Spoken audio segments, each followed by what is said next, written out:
बलशाली रावण मरणासन अवस्था में पड़ा हुआ था। भगवान श्री राम ने लक्ष्मण से कहा कि लक्ष्मण तुम जाओ और रावण से कुछ नीति की बातें सीख लो, ज्ञान की बातें सीख लो। तो लक्ष्मण अपने बड़े भाई की तरफ मुंह देखने लगा कि आखिर ये क्या कह रहे हैं। तो मर्यादा पुरुषोत्तम भगवान श्री राम ने लक्ष्मण से कहा कि लक्ष्मण, रावण के पास बहुत ज्ञान है, उसके मरने से पहले तुम जाओ और उनसे कुछ नीति की बातें सीख लो, ज्ञान की बातें सीख लो। जो मैं कह रहा हूं वो तुम करो। दुश्मन कितना भी क्यों न बड़ा हो, अगर उसके पास ज्ञान है तो निश्चित रूप से हर किसी को सीखना चाहिए।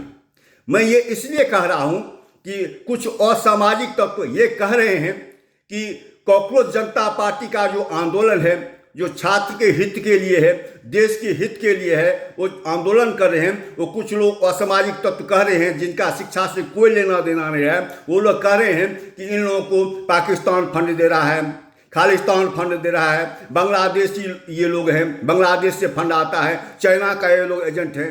अरे भैया, कहीं का एजेंट हो, कहीं से फंड आता हो, देश का नागरिक तो है। अभिजीत दीप के कॉकरोच जनता पार्टी के जितने भी सदस्य हैं, देश का नागरिक तो है। वो क्या मांग कर रहा है? अपने लिए कुछ नहीं मांगता है, अपने सगे संबंधियों के लिए, अपने परिवार के लिए कुछ नहीं मांगता है। वो देश के लिए मांगता है, देश के हित के लिए लड़ता है, वो देश की शिक्षा व्यवस्था को सुदृढ़ करने के लिए लड़ता है, वो छात्रों के लिए लड़ता है। उसका क्या मांग है? उनका यही तो मांग है कॉकरोच जनता पार्टी का कि नीट पेपर जो लीक हुआ है उसकी जिम्मेदारी लेते हुए शिक्षा मंत्री धर्मेंद्र प्रधान इस्तीफा दे, और जो छात्र आत्महत्या कर लिया है उनके परिवार को उचित मुआवजा दे, और भविष्य में पेपर लीक न हो इसके लिए ठोस कदम उठाया जाए। तो इसमें साथ देने में हमको क्या दिक्कत है? किसी को क्या दिक्कत है? किसी को दिक्कत नहीं होना चाहिए। उसे विदेश से फंड आता हो, लोग देता हो, अपना खर्च करता हो, हमको उससे कोई लेना देना नहीं है। हमको इतना ही मतलब है कि अभिजीत दीप के जो हैं कॉकरोच जनता पार्टी के जो कार्यकर्ता हैं वो देश के हित के लिए लड़ रहे हैं, छात्रों के भविष्य के लिए लड़ रहे हैं, इसीलिए उनका साथ हर हाल में देना चाहिए। सभी छात्रों से, अभिभावकों से, मजदूरों से, किसानों से, आम जनताओं से, देश के हर जनताओं से मैं अपील करना चाहता हूं, निवेदन करना चाहता हूं, प्रार्थना करना चाहता हूं कि अभिजीत दीपके का नियत साफ है। वो देश के छात्रों के लिए लड़ रहा है, उनका साथ देना चाहिए। देश के कोने कोने में ये आंदोलन छिड़ा हुआ है। मुझे खुशी होती है इस बात की कि लोग जंतर मंतर पर जहां तहां से खाना ऑर्डर करके भेज रहे हैं।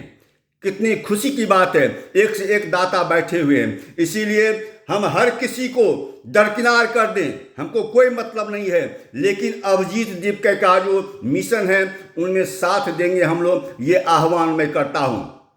ये कैसी सरकार है? छात्रों के साथ अभद्रता से पेश आता है, कील ठुका हुआ लाठी से पीटता है, उसको दौड़ा दौड़ा करके पीटता है, लहूलुहान कर देता है। हमारी बहन बेटियों के साथ अभद्र व्यवहार किया जा रहा है। ये जुल्मी सरकार है, ये तानाशाही का सरकार है, ये अंग्रेजी हुकूमत चलाना चाहता है, ये देश को गुलाम बनाना चाहता है मोदी सरकार। इनको उखाड़ फेंकना है।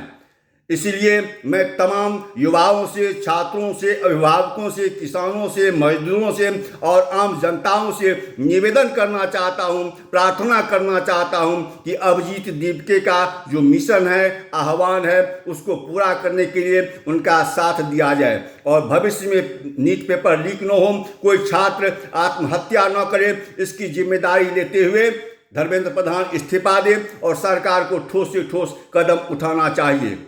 सब लोग मिलके उनका मदद कीजिए। अभिजीत दीपके का ये भी आह्वान है, उन्होंने कहा है, मैंने सुना है कि हो सकता है उनका गिरफ्तारी हो जाए। उन्होंने जनताओं से, छात्रों से अपील की है कि अगर उनकी गिरफ्तारी भी हो जाती है तो आप लोग शांतिपूर्ण ढंग से आंदोलन को जारी रखेंगे, और तब तक जारी रखेंगे आंदोलन को जब तक शिक्षा मंत्री धर्मेंद्र प्रधान इस्तीफा न दे दे। इसीलिए सावधान रहें, सतर्क रहें और अभिजीत दीपके का साथ दें। प्रभु की जय हो।